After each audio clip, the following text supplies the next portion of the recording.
माननीय मंत्री महोदय, राज्य मंत्री कौन है उनके? एमएसएमई के राज्य मंत्री कौन है? संसदीय मंत्री जी, इनको नोट कर लो, ऐसा नहीं होना चाहिए कभी भी। केंद्रीय मंत्री जीतन राम मांझी अचानक सदन से गायब हो जाते। कुछ हुआ होगा ऐसा, लेकिन अभी आपने ओम बिरला को सुना, वो कह रहे हैं कि कौन है, कहां है, आप इसको नोट कर लीजिए।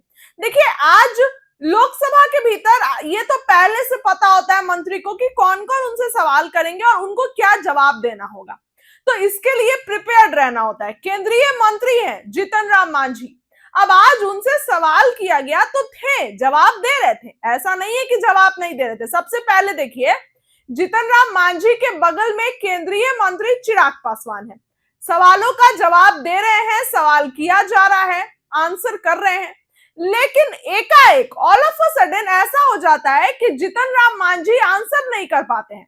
अब answer in the sense Jitan Ram Manjhi का नाम लिया जाता है। लास्ट में जब ओम बिरला ने उनका नाम लिया तो जीतन राम मांझी वहां पर थे ही नहीं, जीतन राम मांझी मौजूद ही नहीं थे। इसके बाद ओम बिरला ने कहा कि इसको नोट कर लीजिए। अब ये वीडियो देखिए, सदन से निकल कर आया है, आप तक पहुंचाना जरूरी है।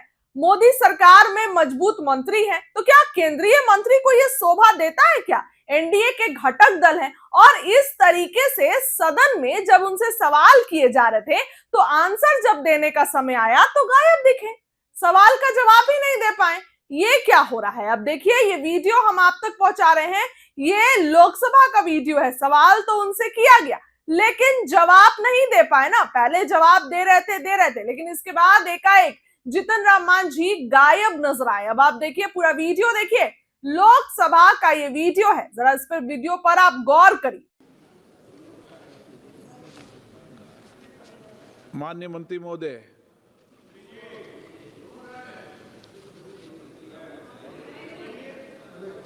राज्य मंत्री कौन है उनके? एमएसएमई के राज्य मंत्री कौन है?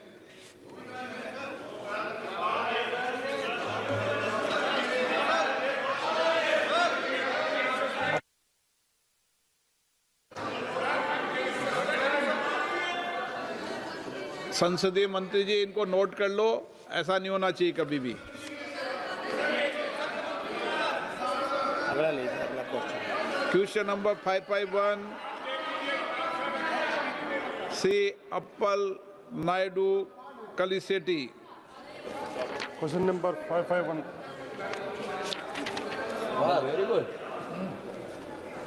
माननीय मंत्री जी, जनजातीय मंत्री जी, पोर्टल पर रखा गया। माननीय सदस्य, चाहता हूं सर कि दूसरा सर, जवाब में माननीय मंत्री ने जवाब दिया है, आरबीआई की आईवीआर के अनुसार एमएसएमई के पास 10, जहां पहले 10 लाख करोड़ का ऋण होता था 2014 में, आज उसकी संख्या बढ़ के 40 लाख करोड़ रुपए हुई है। मैं माननीय मंत्री जी से जानना चाहता हूं सर कि जो बैंकों को टारगेट देते हैं, जिसमें सभी बैंक हैं, खासकर ग्रामीण एरिया में, वो ग्रामीण एरिया में बैंक वाइज कितना कितना एमएसएमई के माध्यम से लोगों को जोड़ा गया है, वो डाटा माननीय मंत्री जी से आपके माध्यम से जानना चाहता हूँ।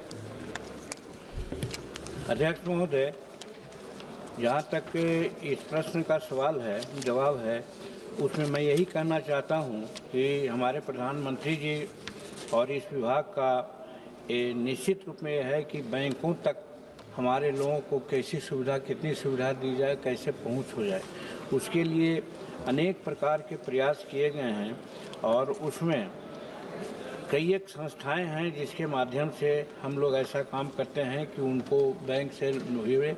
और सबसे बड़ी बात यह है कि हम बैंक से जो लोन देते हैं उसके पीछे बैंक गारंटी का जहाँ तक सवाल है, उसका कोई प्रश्न नहीं उठता है। बिना बैंक गारंटी के ही हम लोग देते हैं वैसे एंटरप्रेन्योर्स को, सो दैट कि वो आगे बढ़ें। और इसमें एक विशेषता और है कि सूक्ष्म लघु और मध्यम उद्यम है, तो सूक्ष्म लघु और मध्यम उद्यम में 3 है, लेकिन हम विशेष करके सूक्ष्म जो हमारे उद्यमी हैं उनके बारे में विशेष चिंता करते हैं और उसको हम लोग कई एक तरह से लाभान्वित करते हैं महोदय।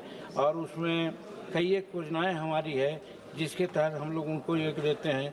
जैसे आप बता सकते हैं कि भाई भारत में एमएसएमई के स्थानांतरण में ऋण वर्तमान स्थिति जो भी बताया उन्होंने, उसमें ऐसा है कि दो सेक्टर है, एक है व्यावसायिक सेक्टर है और दूसरा है इंफ्रास्ट्रक्चर सेक्टर है। उसमें कह सकते हैं व्यावसायिक सेक्टर में हम लोग 32.2 लाख रुपया करोड़ तक के हम लोग उन लोगों को ऋण दिया है। और उसी प्रकार से इंफ्रास्ट्रक्चर का जहाँ तक सवाल आता है उसमें भी हम लोगों ने उन लोगों को 31/12/25 तक 36.79 करोड़ रुपया उनको हम लोगों ने दिया है। और जहाँ तक जिला वार का सवाल है, ऐसे अभी दे दिया गया है, अटैच कर दिया गया है इसमें। और उस जिला वार में हम जिस जिला के बारे में कहना चाहेंगे वो भी मेरे पास डाटा है जो कि एनेक्सर के रूप में उनको दे दिया गया है, वो देख सकते हैं। श्रीमती स्मिता उदय बाग। प्रधानमंत्री श्री नरेंद्र मोदी जी के नेतृत्व में एमएसएमई क्षेत्र के सशक्त बनाने हेतु किए गए प्रयासों की सराहना करती हूँ। आपके माध्यम से मैं माननीय मंत्री जी से जानना चाहती हूँ कि क्या सरकार के पास महाराष्ट्र विशेषकर जलगांव जिले के उद्यम पोर्टल पर पंजीकृत एमएसएमई में कितने उद्यमों को वास्तव में संस्थागत ऋण प्राप्त हुआ है, इसका अद्यतन जिला स्तरीय डेटा उपलब्ध है क्या? साथ में ये ऐसे जिले के लिए कोई टारगेट आधारित क्रेडिट लिंकिंग योजना लागू करने का विचार है? उद्यमों को ऋण प्राप्त करने के लिए व्यावहारिक कठिनाइयाँ आती है। दस्तावेज बैंक पहुँच डिजिटल साक्षरता दूर करने के लिए कौन से विशेष आउटरीच प्रशिक्षण और हैंड होल्डिंग कार्यक्रम चलाए जा रहे हैं, प्रस्तावित करें। अध्यक्ष महोदय, प्रधानमंत्री नरेंद्र मोदी जी ने एमएसएमई के विकास के लिए अभी हाल के बजट में